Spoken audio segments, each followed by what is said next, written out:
O desenho tinha 4 pessoas, 4 figuras em giz de cera. Uma alta, uma do tamanho de um adolescente, uma pequena o suficiente para ser criança e uma parada na porta de uma casa com fumaça amarela saindo da chaminé. Lívia tinha passado 3 semanas naquele desenho. Eu sei porque ela trabalhava nele toda noite depois do jantar, escondendo-o debaixo do travesseiro sempre que ouvia meus passos no corredor. Ela achava que estava sendo esperta. Tinha 6 anos. O farfalhar do papel entregava a ela toda vez. Eu nunca disse nada. A figura na porta estava rotulada com a caligrafia cuidadosa e deliberada de Lívia. Vó. Ela tinha soletrado letra por letra, do jeito que praticara em folhas de caderno até acertar.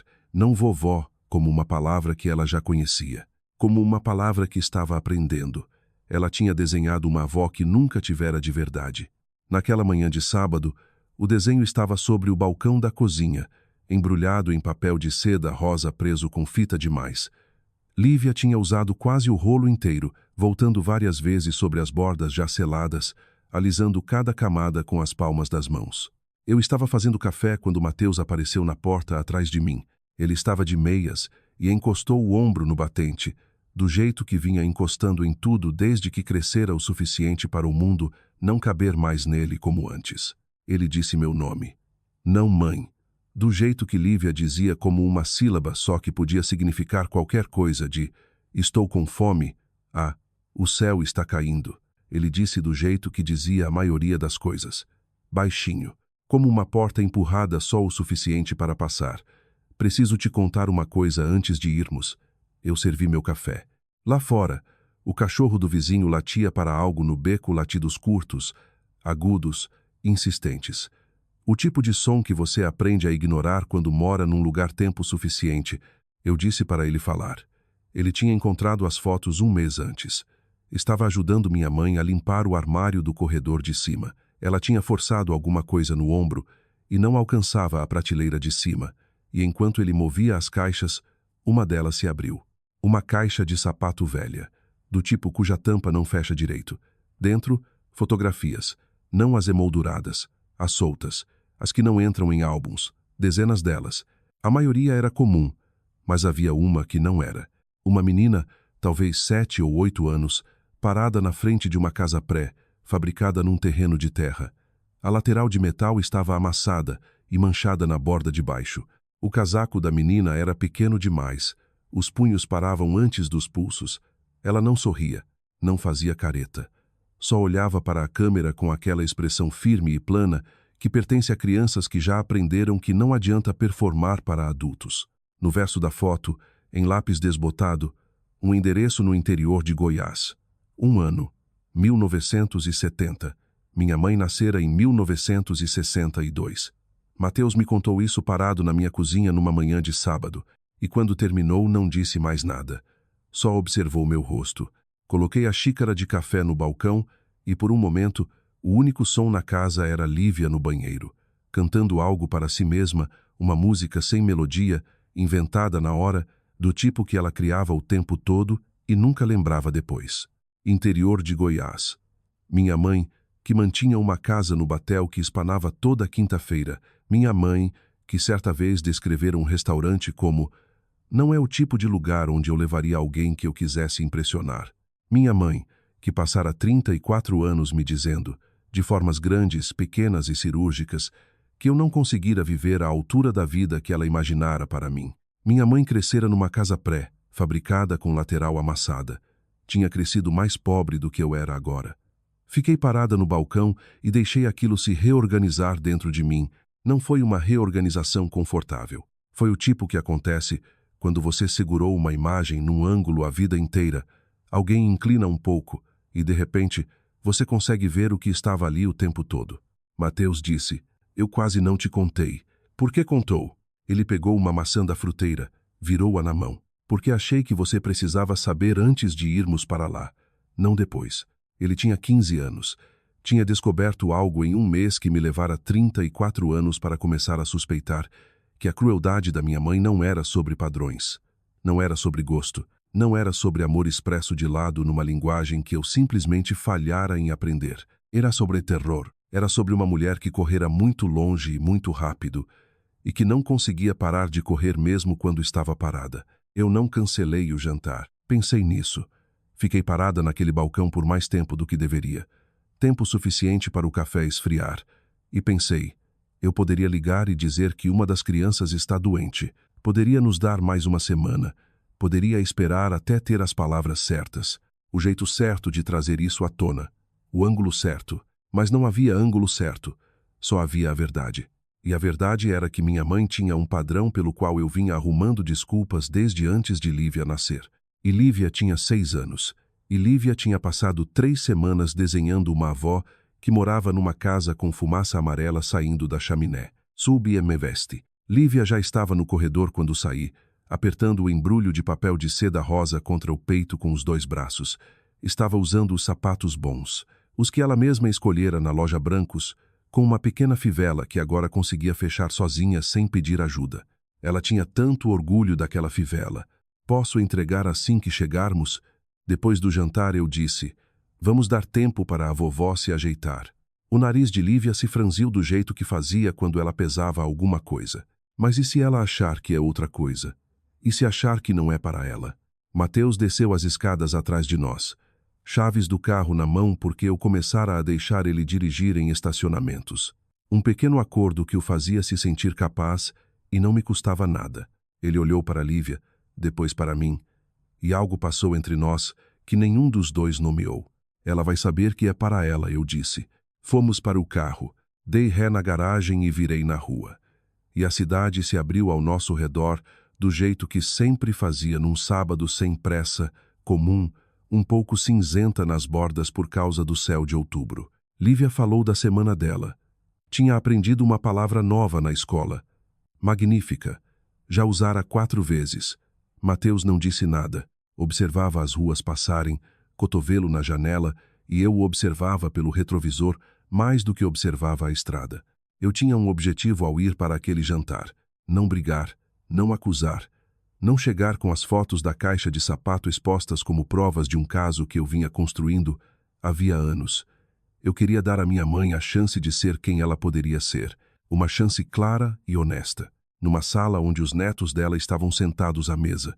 O que acontecesse depois seria a resposta dela.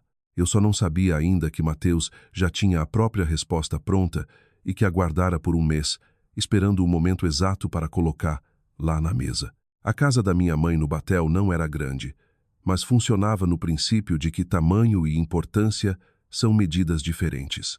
A calçada da frente era delimitada com precisão que sugeria ou mão muito firme ou um tipo muito específico de ansiedade. O capacho era novo, sempre era novo, trocado antes que pudesse começar a parecer usado, e a aldrava de latão tinha sido polida recentemente o suficiente para que eu visse uma versão de mim mesma nela ao estender a mão para a campainha. Uma clara pequena, distorcida pela curva do latão, parada numa varanda onde já estivera centenas de vezes e nunca se sentira completamente à vontade. Minha mãe atendeu antes que eu apertasse a campainha pela 2ª vez. Estava usando uma blusa. Reconheci a bordô de botões de pérola pequenos. E o cabelo estava arrumado do jeito que ela arrumava para ocasiões que decidira que importavam. Olhou primeiro para Lívia, depois para Mateus, depois para mim, nessa ordem o que não era a ordem natural de quem simplesmente está feliz em ver a família.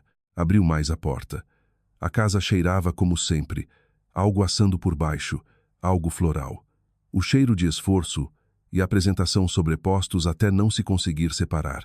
A sala de estar ao lado da entrada tinha um sofá em L que ninguém nunca sentava. Estava arrumado para sugerir que se sentasse, não para convidar. Vocês acharam vaga, minha mãe disse. Na rua, eu disse que aquela rua tinha ficado muito cheia nos fins de semana. Ela seguiu para a cozinha e nós fomos atrás, que era como sempre acontecia.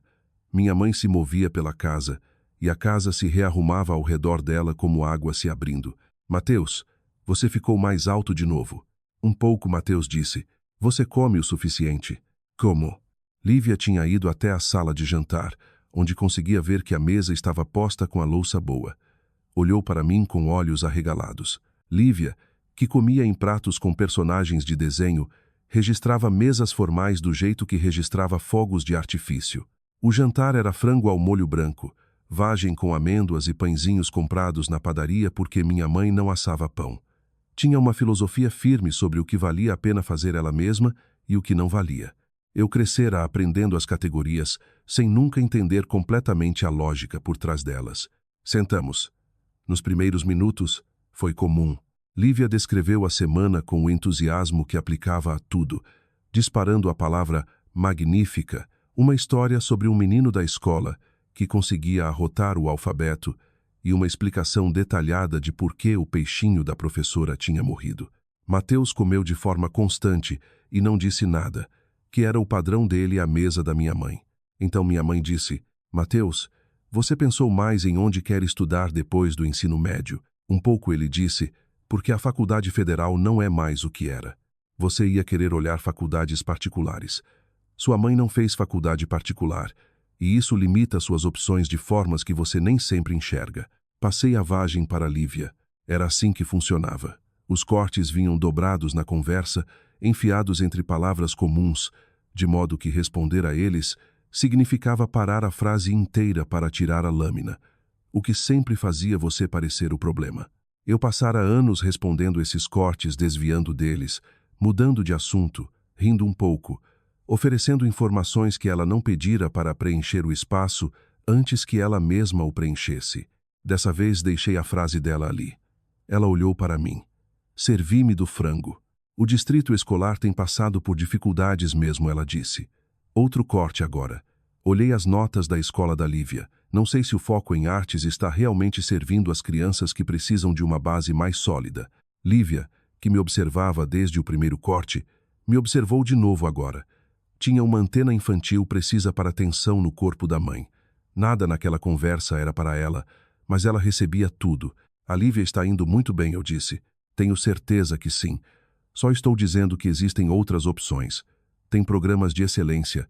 Ela tem 6 anos. Minha mãe olhou para mim por cima do copo. Sim, planejar cedo é uma gentileza, Clara. Observei ela. Ela não fazia ideia do que Mateus me contara aquela manhã.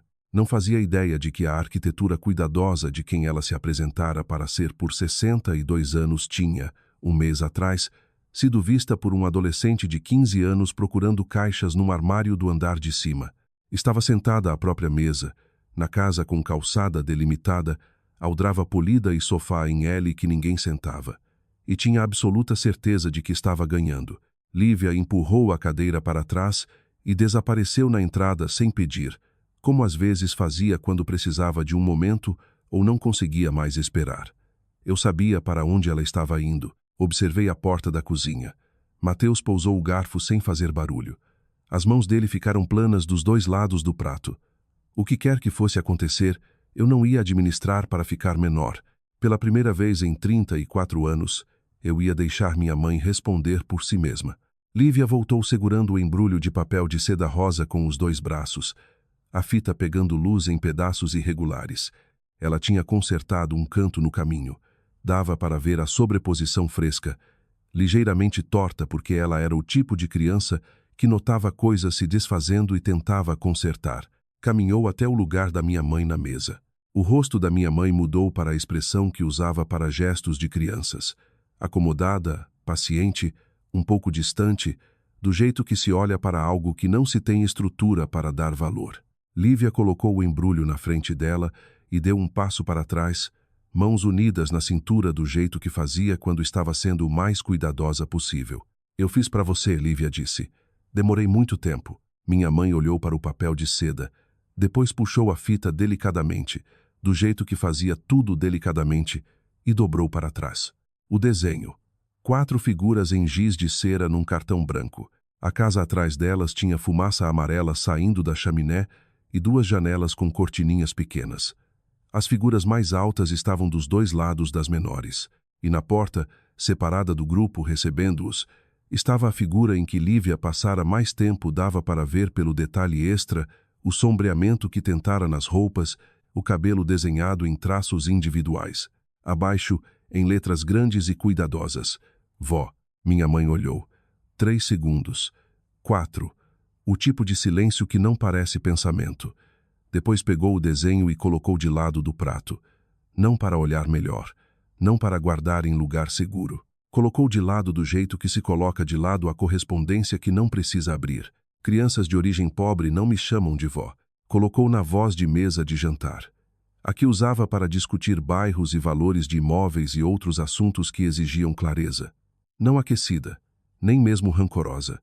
Só declarada, do jeito que se declara um fato sobre o tempo. As mãos de Lívia se abriram na cintura. O lábio inferior, só o inferior, tremeu. Não performance. Um corpo fazendo algo antes que a mente pedisse para não fazer. Olhou para mim do jeito que olhava quando algo doía e ainda não tinha palavras para isso. Eu já estava meio fora da cadeira antes de me dar conta. As mãos de Mateus ainda estavam planas na mesa. Ele não se movera, os olhos fixos na minha mãe, e havia algo no rosto dele que eu nunca vira antes. Não raiva, não choque, mas uma espécie de clareza absoluta. A expressão de alguém que já sabia que isso viria. Sem drama, sem anúncio. Ele era mais alto do que às vezes eu lembrava. Olhou para minha mãe do outro lado da mesa, e não olhou para o desenho, e não olhou para o lábio de Lívia, e não olhou para mim. Eu vi as fotos, disse. 4 palavras. Disse baixinho. Do jeito que dizia tudo. Do jeito que me contara sobre a caixa de sapato aquela manhã, parado na nossa cozinha de meias. Como se simplesmente estivesse relatando algo que já era verdade, que era verdade havia muito tempo, e que só agora estava dizendo em voz alta. A sala tinha uma qualidade particular, o molho branco esfriando na travessa, a vagem, os pãezinhos da padaria, tudo arrumado com precisão, do jeito que minha mãe arrumava tudo, e no meio de tudo isso, 4 palavras de um adolescente de 15 anos, que não podiam ser desditas e não podiam ser respondidas. O rosto da minha mãe ficou da cor da parede atrás dela, não do jeito que as pessoas ficam pálidas nos filmes devagar, cinematográfico, com aviso. Isso foi imediato. Foi um corpo respondendo a algo que a mente ainda não alcançara. 62 anos de distância cuidadosamente gerenciada entre a mulher que era agora e a menininha da foto. E Mateus acabara de fechar essa distância numa frase. Ela não tinha palavras. Provavelmente pela primeira vez na vida adulta, minha mãe não tinha palavras. Levantei da cadeira. Caminhei até o lado da mesa onde o desenho de Lívia estava ao lado do prato da minha mãe. Peguei com as 2 mãos, do jeito que Lívia carregara. Com cuidado, do jeito que se segura algo que importa, virei para minha mãe. E pela primeira vez em 34 anos, eu não estava calculando o que dizer. O cálculo acabara. Só havia o que era verdade. Você passou a vida inteira com vergonha de onde veio, eu disse. E agora está ensinando minha filha a ter vergonha de onde ela está. Segurei o olhar dela. Isso acaba hoje. Depois olhei para Mateus. Ele já estava pegando o casaco do encosto da cadeira. A mão de Lívia encontrou a minha sem eu estender. Os dedinhos pequenos fechando em volta de 2 dos meus, certos e apertados, o aperto de uma criança que confia. Caminhamos até a porta da frente. Não bati a porta. Não havia satisfação em bater porta. E eu não estava buscando satisfação. Estava saindo de uma casa onde entrara centenas de vezes, carregando um desenho de 4 pessoas na frente de uma casa com fumaça amarela saindo da chaminé, e atrás de mim a porta se fechou com nada mais que o som suave e final de um trinco encaixando. Minha mãe ainda estava sentada à mesa, os pãezinhos ainda quentes, o reflexo dela na janela escura à frente, e eu não vi, porque já tinha ido embora. Lívia dormiu antes de chegarmos ao fim da rua da minha mãe. Era assim com Lívia aos 6 anos. Quando o mundo se tornava demais para si mesmo, ela simplesmente saía dele. A cabeça inclinada de lado contra o banco do carro, a boca ligeiramente aberta, o embrulho de papel de seda rosa ainda no colo, de onde entrara segurando, como algo que ainda não decidira o que fazer.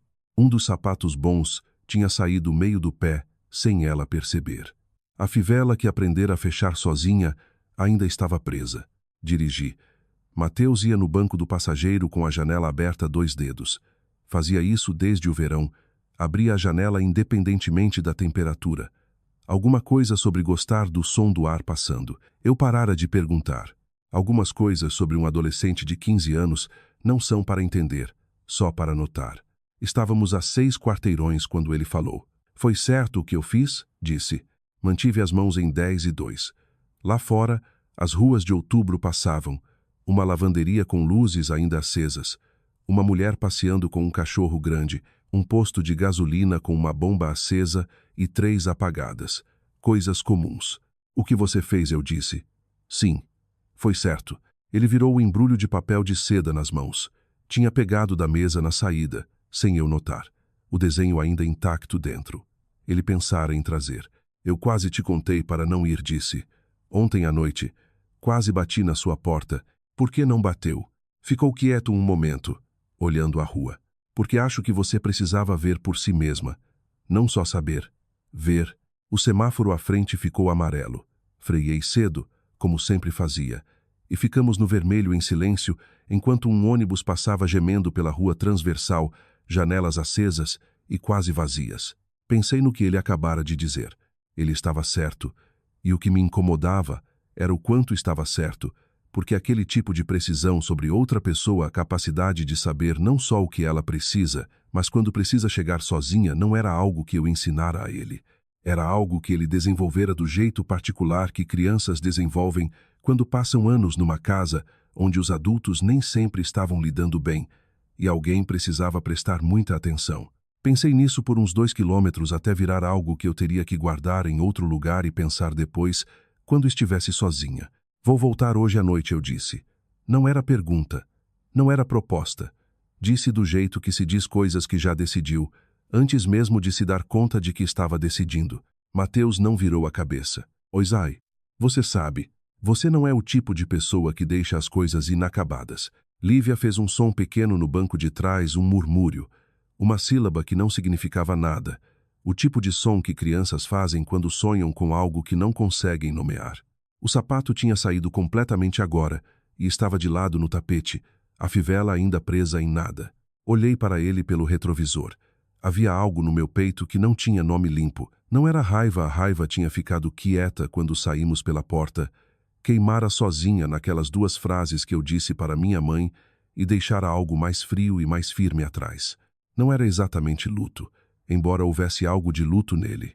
Era mais próximo da sensação que se tem quando se carrega algo pesado por muito tempo e se coloca no chão, e por um momento os braços não sabem o que fazer com si mesmos, e o alívio e a estranheza do alívio são quase do mesmo tamanho. Viramos na nossa rua.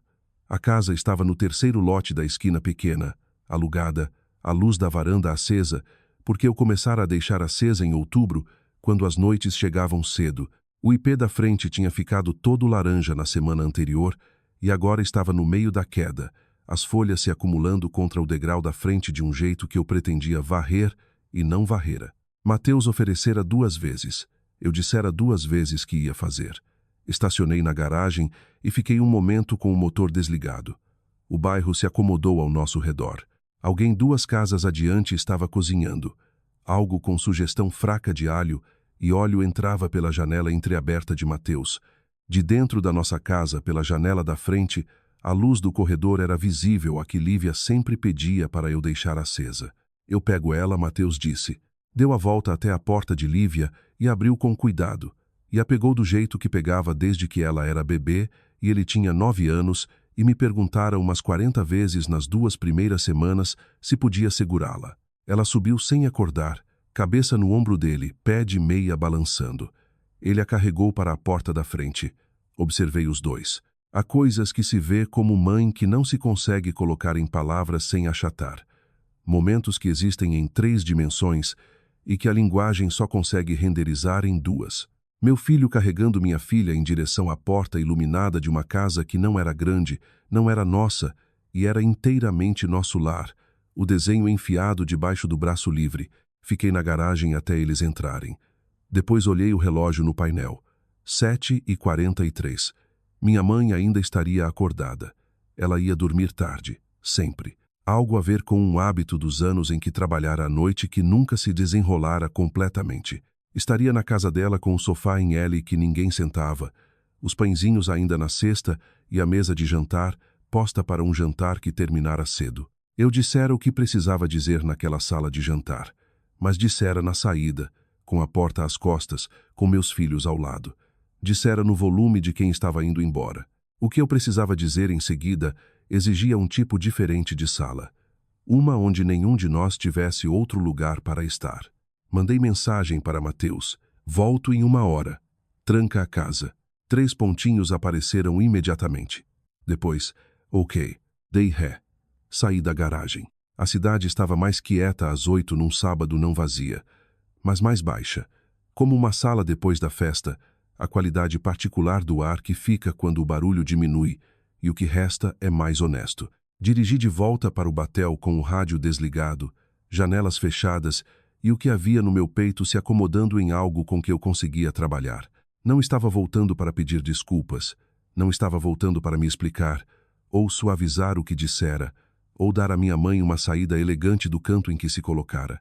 Estava voltando porque passara 34 anos tendo conversas com minha mãe que terminavam antes de terminar. E estava cansada genuinamente, cansada até os ossos de carregar as partes inacabadas para casa depois. Hoje à noite, pela primeira vez, íamos terminar. Qualquer que fosse o jeito. A luz da varanda da minha mãe estava acesa. Sempre estava acesa depois de escurecer um hábito, ou um princípio, algo que ela decidira sobre a aparência de uma casa à noite. Sentei no carro na calçada um momento e olhei. A aldrava de latão, a calçada delimitada, o capacho, novo o suficiente para ainda ter a forma original. Desci do carro.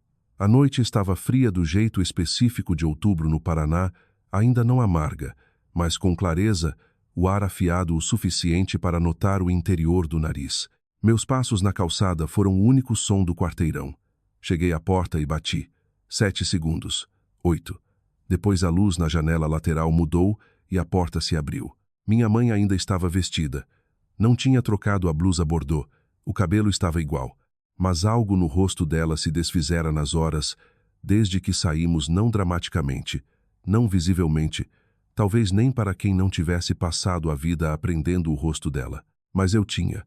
A coisa que geralmente estava precisamente no lugar atrás dos olhos, não estava precisamente no lugar. Olhou para mim parada no capacho e não pareceu surpresa. Isso me disse algo. Deu um passo para trás da porta. Não um convite exatamente, mas um reconhecimento.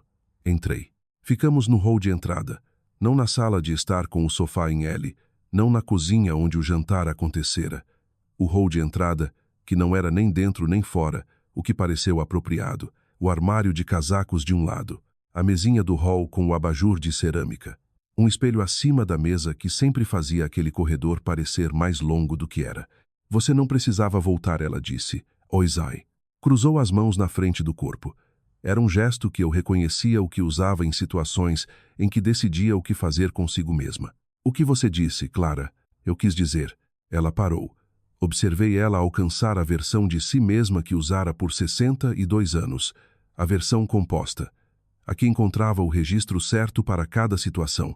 A voz que conseguia fazer o desenho feito à mão de uma menina de 6 anos parecer um incômodo sem nem levantar o volume para isso. Observei ela alcançar e não conseguir. Você não sabe como foi minha vida, ela disse. As palavras caíram com menos certeza do que pretendia. Eu conseguia ouvir o leve deslocamento, como uma nota tocada num piano que não foi afinado. Não, eu disse. Não sei. Você nunca me contou. Ela olhou para o espelho do hall. Não para si mesma. Exatamente atrás de si. Do jeito que se olha para algo atrás do vidro em vez do vidro. Tem coisas que a gente deixa para trás, disse. Coisas que não se carrega para a frente. Não é esconder. É construir algo. Não estou aqui para discutir o que você construiu. Então o que você veio fazer aqui? Eu tinha pensado nisso no caminho. Não nas palavras específicas, essas vinham quando vinham, mas na forma. O que eu devia a mim mesma naquela sala. O que devia aos meus filhos. O que se é que devia a ela. Lívia desenhou aquele quadro porque queria uma avó, eu disse. Não uma perfeita. Não uma com endereço específico ou padrão de vida específico. Só alguém que colocasse na geladeira. É só isso que ela pede. Ela tem 6 anos. É a totalidade do que ela queria de você. As mãos da minha mãe se apertaram uma contra a outra. Eu trabalhei por tudo que tenho. A voz dela estava cuidadosa agora. Cada palavra colocada deliberadamente. Construí algo do nada. Não tem nada de errado nisso. Não tem nada de errado em ter padrões. Querer melhor não é o mesmo que dizer para uma menina de 6 anos que ela não é boa o suficiente para me chamar de vó. Silêncio. O tipo que tem peso e ocupa espaço e não pode ser preenchido por nenhuma das partes, porque a coisa que preencheria um contra-argumento, uma justificativa, um reenquadramento não estava disponível. Minha mãe passara a vida inteira fazendo contra-argumentos. Não tinha um para isso. Os ombros dela se moveram ligeiramente. Não uma concessão, ela não era feita para concessões. Ainda não. Talvez nunca, do jeito que a palavra costuma significar, mas algo na arquitetura da postura dela tinha mudado de um jeito que seria invisível para quem não estivesse procurando. Você não sabe o que custou, disse, bem baixinho, sem calor. Não, não sei. Mantive a voz nivelada. E eu teria escutado, se você tivesse me contado. Estou te contando agora. Eu teria escutado. Ela não disse nada. Mas estou aqui para te dizer como é a porta. Porque existe uma porta. Você pode pensar nesta noite como eu fechando ela, mas não é o que estou fazendo. Estou te dizendo onde ela está e estou te dizendo que ela não vai ficar aberta sozinha. Você vai ter que atravessar por si mesma. E não para mim, para eles, para Mateus, que agora sabe e sempre vai saber, e para Lívia, que te desenhou no quadro antes mesmo que você fizesse algo para merecer. Minha mãe olhou para mim, não através de mim, não além de mim, para mim de forma direta, do jeito que sempre me fazia querer olhar para outro lugar. Não olhei para outro lugar. Foi isso que vim dizer, eu disse. Virei e abri a porta. O ar de outubro entrou, frio e claro, e saí na varanda e puxei a porta atrás de mim. O trinco encaixou com o mesmo som particular de sempre. Toda vez que saíra daquela casa desde os 17 anos, eu descia os degraus da varanda, seguia pela calçada delimitada e entrava no carro. Não liguei o motor logo. Fiquei com as mãos no colo e os olhos no para-brisa, e respirei. Uma respiração. Duas. O tipo de respiração deliberada que não é para se acalmar, mas para checar se a coisa que você achava que aconteceria quando terminasse está realmente acontecendo. Estava. Não havia triunfo nisso, nenhum surto de vindicação. O que havia era mais simples e mais estranho, uma sensação de estar exatamente do tamanho certo, não grande demais, não pequeno demais, não performando nada em nenhuma direção. Sopresente, terminado e intacto. O bairro estava quieto ao redor do carro. Dentro da casa atrás de mim, a luz na janela lateral se moveu uma vez e depois ficou imóvel. Liguei o motor. Na volta para casa, passei por uma farmácia com placa vermelha ainda acesa. Um grupo de jovens universitários atravessando a rua no sinal vermelho. Uma cabine telefônica que, não sei como, ainda existia nessa parte da cidade. Vidro rachado numa das placas. Coisas comuns. A cidade seguindo, completamente indiferente à coisa particular que acabara de acontecer numa varanda de um quarteirão. Quando virei na nossa rua, o IP da frente era só uma forma escura contra o céu. A luz do corredor era visível pela janela da frente. Mateus deixara acesa. Entrei. A casa cheirava a sabão de louça e a doçura fraca da maçã que Mateus comera no carro. O casaco dele estava no encosto de uma cadeira da cozinha. Os sapatos bons de Lívia lado a lado no pé da escada, fivelas ainda presas. Desafivelei cada uma e coloquei os sapatos no tapete perto da porta do jeito comum. Do jeito que viviam quando não eram sapatos bons. E pensei, esta é a casa, é isso que ela é. E o que ela é suficiente. O desenho estava no balcão onde Mateus deixara, ainda no papel de seda rosa. Encontrei um espaço na geladeira entre o horário escolar de Lívia e uma foto do verão passado, e pressionei contra a porta e dei um passo para trás e olhei. 4 figuras na frente de uma casa com fumaça amarela saindo da chaminé, e a palavra vó impressa abaixo da figura na porta. Lívia desenhara algo que queria que existisse. Parecia certo dar um lugar na geladeira, enquanto ela esperava descobrir se existiria. 3 semanas se passaram. Passaram do jeito que semanas passam quando ninguém força que signifiquem nada. Almoços arrumados, lição de casa conferida, e o IP da frente perdendo as últimas folhas, até os galhos serem só linhas nuas contra o céu de novembro. Eu varri as folhas num domingo enquanto Lívia sentava nos degraus da varanda enrolada num cobertor, dando opinião sobre minha técnica. Mateus saiu em algum momento e assumiu sem ser pedido, do jeito que às vezes fazia as coisas, como se estivesse esperando na borda da tarefa pelo momento certo de entrar. Trabalhamos no tipo de silêncio que não precisa ser preenchido. Quando terminamos, O quintal parecia quintal de novo, e Lívia disse que era a melhor varrição que já vira, o que era autoelogio de alguém que nunca segurara uma vassoura. Dei minhas aulas. Estávamos fazendo uma unidade sobre textura, como as coisas sentem sob as mãos, como traduzir isso no papel. Crianças de 8 anos pressionando folhas na argila, passando os dedos na lixa, mergulhando as palmas em tinta têmpera cor de ferrugem e ouro de colheita. Sentei na borda da mesa e observei e senti, não pela primeira vez, que essa era a parte do trabalho que ninguém avisa, o quanto se pode amar. Não o plano de aula. Os rostos das crianças quando algo que as mãos delas fizeram as surpreendia. O jeito que uma criança que tinha certeza de que não sabia desenhar erguia uma impressão de folha e ficava quieta exatamente do jeito que as pessoas ficam quietas quando algo sai melhor do que o esperado. Fiquei até tarde 2 terças seguidas, preparando materiais. Ninguém pediu. Só não queria voltar para as horas entre o jantar e o sono, que tinham uma textura própria àquelas 3 semanas não triste exatamente, mas presente, esperando sem saber que estava esperando. Minha mãe não ligou. Eu não liguei para minha mãe. No 8º dia, ela ligou para Margarida. Sei disso porque Margarida me ligou na semana seguinte. Não para relatar, não para tomar partido. Margarida conhecia minha mãe havia 30 anos e nunca, em todo esse tempo, tomara partido em nada mais grave do que onde almoçar. Ligou porque era o tipo de pessoa que não conseguia segurar algo que parecia importante por muito tempo sem que saísse dela. Tinha uma capacidade de preocupação que às vezes ultrapassava o bom senso e ligava agora desse lugar. Contou o que minha mãe dissera. Contou como minha mãe enquadrara. O jantar, a situação, os netos, que, no relato da minha mãe, tinham sido difíceis de lidar. Margarida escutara.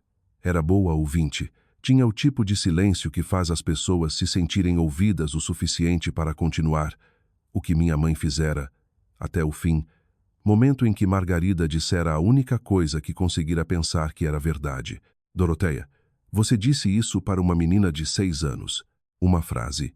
Não dissera como veredito, ela me contou isso especificamente, como se preocupada que eu achasse que estava performando algo. Só dissera como um fato que parecia importante o suficiente para nomear. Minha mãe agradecera por escutar e encerrara a ligação. Margarida disse no telefone comigo que sentia muito se tivesse ultrapassado. Disse 2 vezes. Eu disse que não. 2 vezes. Depois de desligar, fiquei parada na cozinha um momento, pensando na coragem particular, que é preciso para dizer uma frase verdadeira para uma pessoa que passou a vida inteira, fazendo as pessoas ao redor dizerem coisas agradáveis. Margarida não fizera por bravura. Fizera porque a frase estava ali, e não sabia o que mais fazer com ela. Às vezes é assim que a verdade é dita não heroicamente. O que minha mãe fez depois daquela ligação, eu não podia saber diretamente. Mas conheço certos tipos de salas. Conheço o som quando a arquitetura de uma casa construída em torno de ordem e correção perde a pessoa que a mantinha, mesmo que brevemente, mesmo que só por uma noite.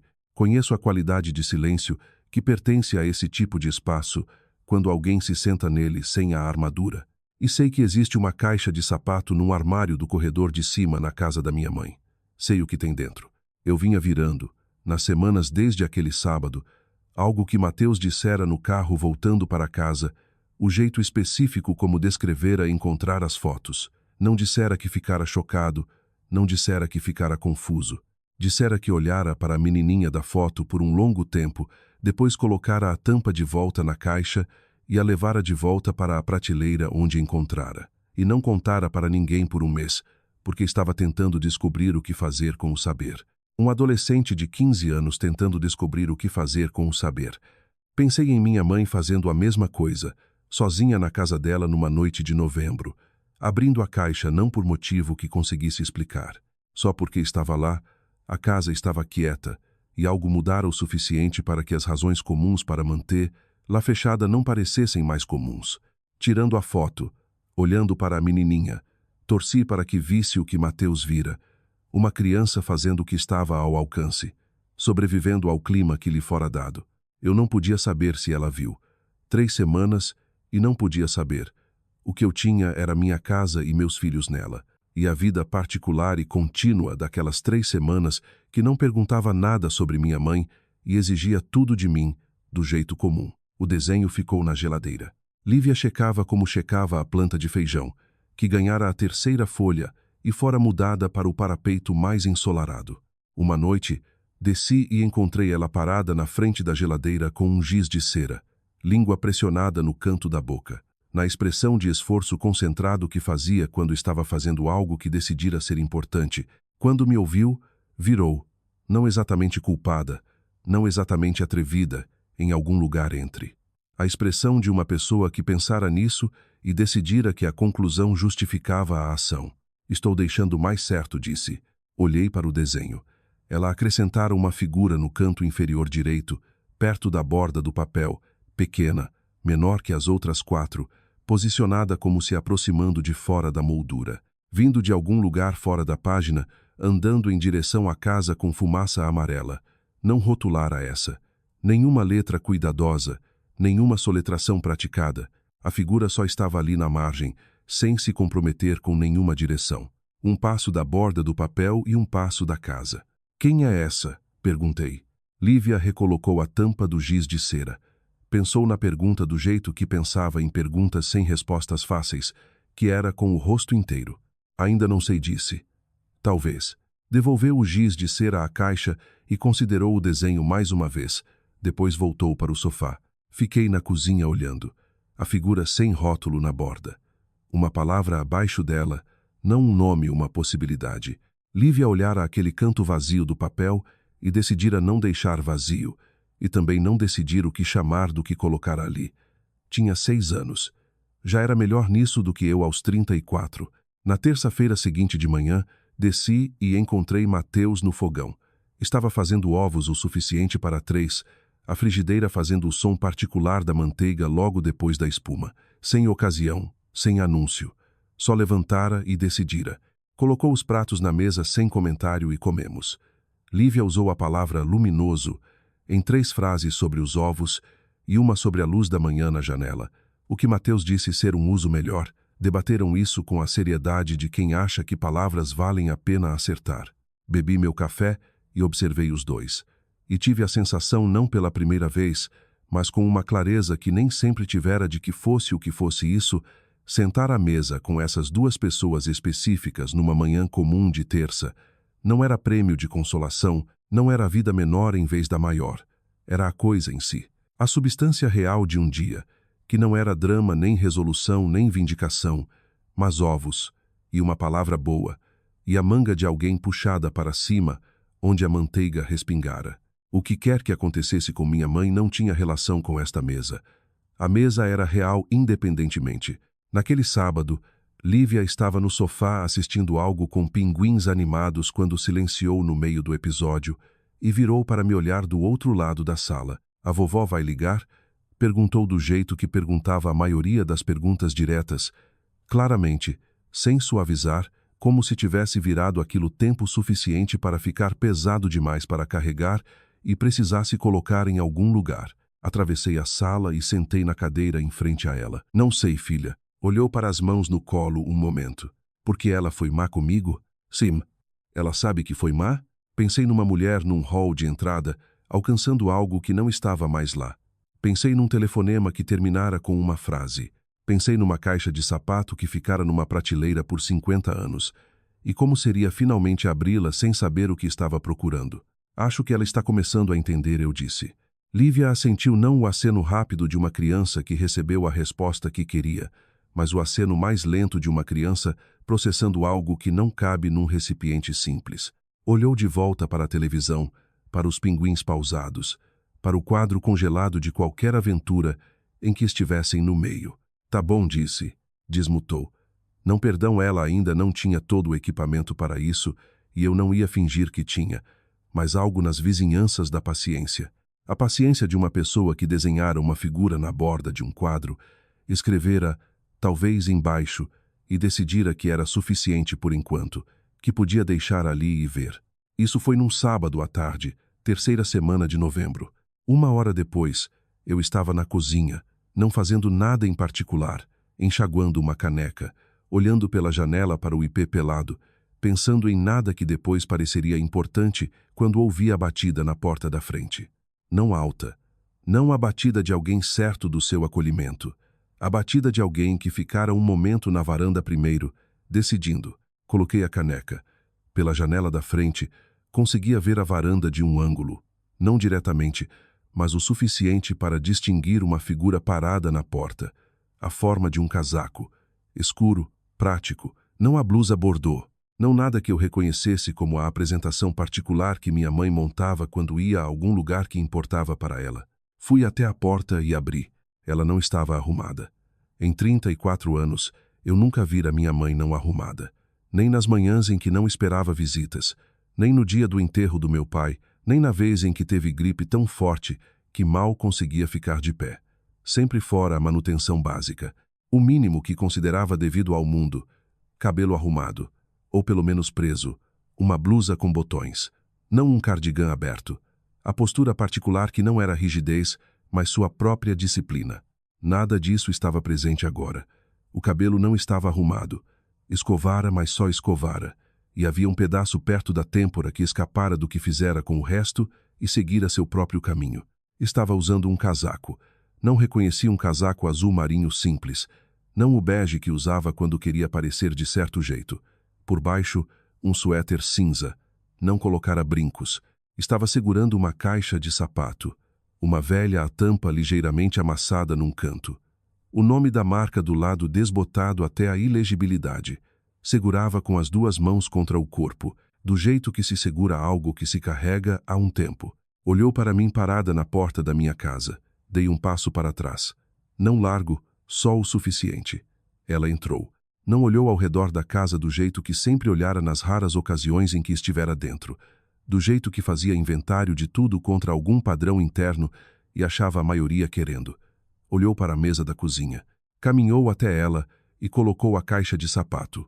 As mãos ficaram um momento sobre ela, planas na tampa, como se completando alguma transação consigo mesma. Depois se endireitou. Achei que Lívia talvez quisesse saber de onde eu vim, disse. Disse para a mesa, ou para a caixa, ou para o espaço do meio entre nós onde a frase precisava ir. Não exatamente para mim, não exatamente para si mesma em algum lugar nas vizinhanças de uma coisa honesta que exigia uma gramática ligeiramente diferente da que estava acostumada. Puxei a cadeira do outro lado da caixa e sentei. Não disse nada. Não disse que estava tudo bem, ou que ela não precisava fazer isso, ou qualquer das coisas que poderia ter dito um mês atrás para tornar o ar da sala mais fácil de respirar. Só sentei e esperei. Ela continuou de pé. Depois de um momento, estendeu a mão e tirou a tampa da caixa e colocou de lado. As fotos estavam soltas dentro do mesmo jeito que Mateus descrevera. Do tipo solto que não entra em álbuns. Uma vida acumulada numa caixa sem ordem, do jeito que as coisas se acumulam quando se está ocupado se tornando outra pessoa, e não há tempo para arrumar as evidências de quem se foi. Olhei para a camada de cima. Cartões de aniversário, um boletim da igreja, um papel dobrado, um desenho de criança não de Lívia, algo mais antigo, desbotado, e então minha mãe moveu 3 ou 4 itens para o lado, e a foto estava lá. Eu imaginara a partir da descrição de Mateus. Construíra uma versão na cabeça ao longo do mês passado, nas noites, nas viagens de carro, mas a coisa em si era diferente da versão que eu construíra. A versão na minha cabeça tinha a qualidade de símbolo, de algo que significava algo. A foto real era só uma foto, um pouco superexposta na borda de cima, um pouco deformada pelo tempo. Uma menininha, 7 ou 8 anos, parada na frente de uma casa fabricada num terreno de terra. Um casaco pequeno demais. A lateral de metal da estrutura atrás dela amassada e manchada. A menina olhando direto para a câmera com a expressão particular de alguém que já decidiu que a câmera não vai tirar nada dela. Não mereceu. Minha mãe era reconhecível nela, no queixo e nos olhos, principalmente na expressão, na firmeza, na recusa de performar para uma lente. Isso foi há muito tempo, minha mãe disse. Foi. Estava olhando para a foto. Não para mim. Eu não penso nisso. Fiquei muito tempo sem pensar nisso. Oisai. Não era. Parou. Começou de novo de forma diferente. Não era vergonha. Quero ser clara sobre isso. Eu não tinha vergonha de onde cresci. Parou de novo. E deixei a pausa ser o que era uma pessoa descobrindo que a frase que preparara não era bem a verdadeira. Eu tinha medo, disse finalmente. Mais baixo. Isso é diferente. Sei que é diferente. Ficou quieta um momento. Eu tinha medo, disse de novo, como se ainda não tivesse terminado. Que se eu olhasse para trás, ainda pudesse me alcançar. Que desfizesse algo. Não sei se isso faz sentido. Faz sentido. Ouvi passos na escada. Os passos leves e rápidos de alguém que ouvira uma voz e viera investigar. Lívia apareceu na porta da cozinha. Estava com as roupas de sábado legging com estrelinhas, um moletom que fora de Mateus, e ficara 3 números maior, e se tornara, por alguma lógica dela que eu parara de questionar, sua peça de roupa favorita da casa. Olhou para minha mãe olhou para ela. Um instante de nada. O tipo que não precisa ser preenchido. Lívia entrou na cozinha e subiu na cadeira ao meu lado, com a eficiência de uma criança que sobe em cadeiras a vida inteira e não tem interesse em transformar num espetáculo. Olhou para a caixa. Olhou para a foto ainda no topo dos itens que minha mãe movera. Quem é essa? Perguntou. Minha mãe estava de pé do outro lado da mesa. Algo se moveu no rosto dela com a pergunta. Não dor exatamente. Não alívio. Não uma coisa única para a qual eu tinha palavra limpa. Era a expressão de alguém que foi pedido para dizer uma coisa verdadeira e descobriu, no momento de ser pedido, que dizer talvez fosse possível afinal. Sou eu, disse. Quando eu tinha quase a sua idade, Lívia inclinou para a frente nos antebraços e olhou para a foto com a atenção concentrada, que trazia para coisas que achava genuinamente interessantes. Olhou por um longo tempo, para o casaco e a lateral, e a expressão, e o terreno de terra e o céu superexposto. Ela estava triste, Lívia disse. As mãos da minha mãe, que estavam apoiadas no encosto da cadeira à nossa frente, apertaram ligeiramente. Estava, disse. Por muito tempo, Lívia olhou para cima, direto, do jeito que crianças de 6 anos olham quando esperam o resto de algo. O que aconteceu? Ela melhorou, minha mãe disse.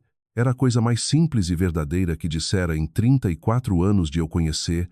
Lá, 3 palavras. Sem arquitetura. Nada estrutural na frase exceto a frase em si. Ela melhorou, como se isso fosse resposta suficiente, e como se só agora descobrisse que era. Lívia assentiu. Olhou de volta para a foto mais uma vez, depois recostou na cadeira com a maneira de alguém que recebeu informação suficiente e agora está preparado para seguir em frente. Minha mãe ainda estava de pé. Olhei para ela do outro lado da mesa, para o pedaço de cabelo não escovado perto da têmpora, para o casaco simples, para as mãos no encosto da cadeira. Dirigira até aqui sem brincos, sem armadura, sem nenhuma das preparações que usava para se tornar legível para o mundo nos termos que preferia.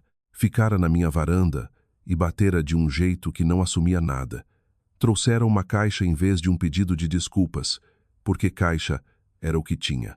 E entendera, em algum lugar nas 3 semanas de novembro, que o que tinha ia ter que ser suficiente para começar. Não era perdão. Quero ser honesta sobre isso. Não era a resolução que embrulha tudo e deixa nada inacabado. Minha mãe e eu não estávamos no fim de algo. Estávamos talvez no começo da disposição de começar. Isso era diferente do que tínhamos sido antes. Puxei a cadeira ao meu lado, a que ficava do outro lado de Lívia. Senta, eu disse. Me conta sobre ela. Minha mãe olhou para a cadeira. Depois deu a volta na mesa e sentou. Lívia, entre nós, estendeu a mão para dentro da caixa de sapato e cuidadosamente levantou a foto. Segurou com as 2 mãos, examinando com a seriedade de uma criança que entende que recebeu algo. O desenho estava na geladeira atrás de nós. 4 figuras na frente de uma casa com fumaça amarela saindo da chaminé e uma 5ª figura na borda do papel, sem rótulo, com uma palavra escrita embaixo, em giz de cera. Talvez. Na varanda, a luz de novembro fazia o que a luz de novembro faz no Paraná, ficava fina e dourada e de lado através das árvores peladas. Durava pouco tempo, não desperdiçava nenhum. Tem uma coisa que quero te dizer antes de terminar, porque esta história tem ficado comigo de um jeito particular, e acho que talvez esteja ficando com você também. A maioria de nós passou anos explicando alguém, um pai, uma sogra, um irmão, alguém cuja crueldade traduzimos para nossos filhos como altos padrões ou personalidade difícil, ou é só o jeito dela. Nos tornamos os intérpretes entre a pessoa que nos machucou e as pessoas que tentávamos proteger. E toda vez que traduzíamos, Toda vez que encontrávamos a palavra mais gentil para a verdade mais dura, pagávamos um preço que raramente nomeávamos em voz alta. O que quero que você ouça é isso. A tradução não era amor. Parecia amor, porque tentava manter a paz. E manter a paz parece amor de fora. Mas paz mantida ao custo da dignidade dos seus filhos, ou da sua, não é paz. É só um tipo mais quieto de dano. O momento em que parei de traduzir para minha mãe não foi o momento em que Mateus se levantou daquela mesa. Foi antes. Foi o momento em que dirigi até a casa dela aquela noite, bati na porta e disse a coisa verdadeira em vez da coisa cuidadosa. Aquele foi o momento em que parei de gerenciar a realidade dela e comecei a viver na minha. Aqui está o que sei agora, que não sabia então. Uma pessoa que passou a vida inteira fugindo de algo vai continuar fugindo mesmo quando te ama. A crueldade da minha mãe não era sobre mim, não era sobre meu apartamento, ou minhas escolhas, ou a escola dos meus filhos. Era sobre uma menininha num casaco pequeno demais que decidiu que a única forma de sobreviver era colocar o máximo de distância possível entre si mesma e tudo que a lembrasse daquele terreno em Goiás. Ela passou 60 anos correndo, e passou a corrida para mim sem querer. Do jeito que se passa coisas que não se examinou em comentários pequenos, na linguagem de padrões, na mensagem de que onde você está nunca é bem onde deveria estar. Você não pode consertar alguém que está correndo, mas pode parar de correr ao lado. Pode plantar os pés e dizer: aqui é onde eu vivo, aqui é o que construí, e é suficiente. Quero te fazer uma pergunta, e quero que você se sente com ela, em vez de passar correndo. Você já fez desculpas pelo comportamento de alguém para proteger seus filhos, e ao fazer isso, ensinou seus filhos que o que foi feito com eles era aceitável? Essa não é uma pergunta com resposta fácil. Eu sei, mas vale a pena perguntar, porque o perguntar é como paramos. E se você esteve do outro lado, se é a pessoa que esteve correndo, que construiu algo limpo e ordenado por cima de algo que nunca olhou, não é tarde demais para abrir a caixa. Não é tarde demais para sentar à mesa da cozinha de alguém e dizer: aqui é de onde eu vim. Deixa eu te contar sobre ela. Se esta história tocou algo em você, deixe um comentário abaixo. Me conte em quem você pensou enquanto escutava. Me conte qual momento te parou. Eu leio todos, e fico sempre feliz em saber até onde isso viaja. Obrigada por estar aqui.